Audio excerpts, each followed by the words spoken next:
Want to make your Galaxy S25 Ultra last longer on a single charge?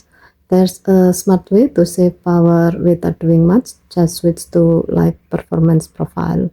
This mode helps your phone prioritize battery life and cooling over top speed. It's perfect if you use your phone mostly for messaging, browsing, or reading and don't need full performance all the time. To turn this feature on, go to Setting, swipe down from the top right corner of the screen to open up the Quick Settings panel, and then tap Setting icon. Scroll down the screen to find Device Care. Tap Device Care. Scroll down the screen. Under Performance section, tap Performance Profile.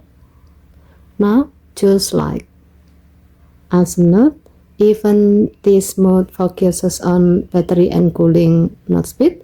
You don't have to worry that it will affect your games because game performance is managed separately in the Game Booster settings.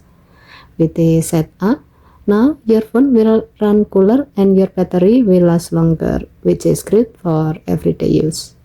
Okay, thank you for watching. Please help to like and subscribe. Have a nice day.